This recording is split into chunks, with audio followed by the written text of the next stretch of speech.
We're going to be performing a cylinder leak down test. We've got the engine here. I have taken off the valve covers because we'll be able to need to see the valves. And the first thing you need to do is try to get this engine on top dead center. And how you do that is we're looking at cylinder number 1. And this engine right here, this cylinder is number 1. One way you figure that out is it's the farthest cylinder forward of the engine. And if we were to look from the side here, we can tell that this set of valves, this set of rockers, are definitely the farthest forward. So this is cylinder number 1.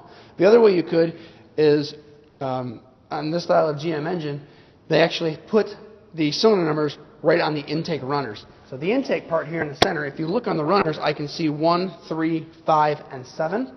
And then on this side, I can see 2, 4, 6, and 8. So it tells us that this is the odd side of the engine, the odd number of cylinders, and this is the even number of cylinders. So we know this is number 1, but we need to get this at top dead center. The way to do that is in our harmonic balancer here. If you feel around, there should be a groove, and I feel it right here at the bottom. There's a groove in that harmonic balancer, and on this cover is a gauge right here, and we want that to be in the 0 notch of that gauge or the deepest groove. And one way to obviously do that is to just simply pick up our remote starter switch and roll it over. We can get close that way. The best way is to have a flywheel turning tool, and not from the front of the engine, but actually from the back of the engine. We're going to roll this engine over. Let's see if I got close. I got pretty close. What we're also looking for is in our 4 strokes of our combustion, or 4-stroke cycle, we have intake, compression, power, and exhaust. We really want to be on compression stroke for this. So the intake valve will open, it will go down, and then it will close, and then we're ready for that piston to come back up and compress the air in there. And right now we really don't know where we're at. We just know that we're close to 0 here. So I'm actually going to roll this over, and I'm looking for this intake valve to go down and then come back up. And when it comes back up, that piston will be coming up to compress the gases in there. So I'm kind of watching my valves here, and I want to stop once I see that intake valve come back up. See, I just saw our exhaust valve go down, so we're on exhaust stroke right now. Intake valve is just starting. So the intake valve is coming back up, so we should be coming around to compression, and my groove is right down here at the bottom. So I want that groove to come up to 0. And I went past it. That's where the flywheel turning tool will come into play at, and we'll actually use the flywheel to turn the engine backwards to get that on 0. Okay, it's on 0, so we can start from there. Now we know both of these valves should be closed, and that piston is coming up to top dead center. So now that we've got our engine set for top dead center cylinder number 1, you need to get some masking tape, and we're going to use it to mark the front of the crankshaft. So you're going to put the top right in line with that mark, timing mark. And then you're going to go down and split this pulley in half. So you're going to have a nice straight line. Then you're going to take and go the other way, and you're going to make a plus sign out of it. This is going to help us to find the other top dead centers of the other cylinders. Because we don't have 1 to do, we have 8 to do. So once you got them on there, you can go through here and rip the centers out. Again, it doesn't have to be perfect. We just have to know where the next spot to go there is.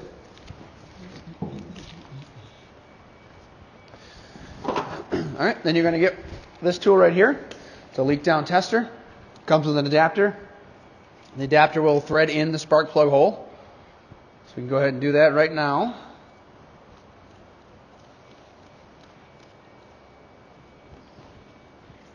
Once you have that in, this tool is going to give you 2 different gauges here. First one is going to show you percentage of leakage, and the other one is going to show you how much pressure you're actually applying into that cylinder. So you need to get an air hose, hook it up to the tool. It has a dial here. We'll go set it back down to 0 here. So needles will start at 0 and 100% leakage. And then as you twist this knob up on the bottom here, you're looking for leakage, and you want to set this in this set section over here. See there, the white section, it says set. It's 0 to 10%. So we'll crank that up into that spot and get it right about in the middle there, and then we'll lock that. So now it's set, and it looks like we're applying about 91, 92 psi into that cylinder. So then you're going to go to your cylinder you want to test, and you're going to hook it up. And then you're going to take a look at your gauge here. And this one right now is reading, it's reading in the red, and it's right about 80% leakage. And we're still putting 90 psi in there. So we got about 90% leakage in the cylinder. The next step is to figure out where you're actually leaking from. So yes, we're putting 95 psi into this cylinder, but where's it leaking from? A couple different spots you can check. One is going to be the exhaust manifold. It's the port right here, or the exhaust port. Check the exhaust valve. So you can put your hand on there, see if you can feel anything. Put your ear up next to it, see if you can hear any air coming out. That's going to check the exhaust valve. The intake valve comes up here to the center of the intake, and we're actually going to listen in here and put your hand here and see if you can feel air and if you can hear a noise coming out of there. And sounds like a little bit. I didn't have anything out of the exhaust valve. This third spot you can check is if this air is getting down into the crankcase, getting past the rings and past the cylinder walls. Best place to check that is the distributor hole here on the back side of the engine. You can put your hand up on there, listen, and I can hear a lot of noise coming out of there. So a lot of air coming out of there. So not that I can rule out my exhaust valve not sealing properly or my intake, because there's a lot of hissing going on just of the air leaking out. I know a lot of it's coming from the crankcase because you can really hear it there if I put my ear up next to that. So I can't really rule these two out because, yeah, there's a lot of hissing going on, and so it kind of sounds like these might be leaking as well. So I can't fully rule them out yet, but definitely a good place to start.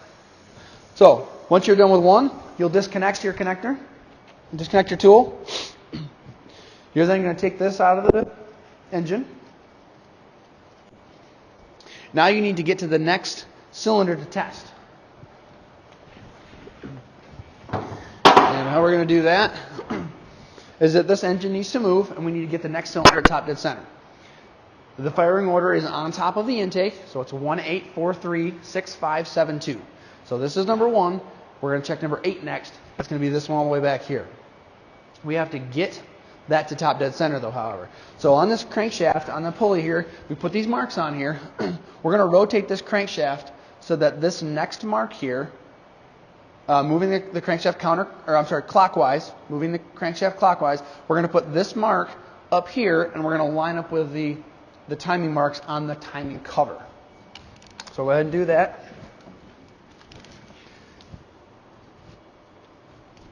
And you're not going to be able to get it perfect because these pieces of tape are not perfect. You're just going to get it close.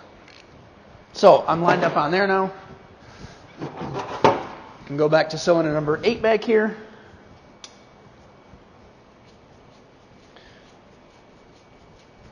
Put my adapter in. I'll hook my tool up. Take a look at my gauge again, see how much leakage it has, and it says about 82% leakage.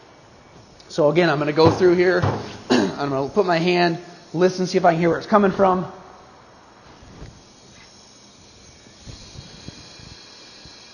And I can hear a little bit coming out of the intake, and I can hear a lot coming out of the crankcase, out of the distributor hole. So on that one, I'm definitely going to say that there's something wrong with the cylinder wall. The piston rings are not sealing properly. A little bit with the intake. Again, I can't rule out the exhaust totally, but it does sound pretty quiet. So you're going to do that for each of these cylinders. Every time you move, disconnect this here now.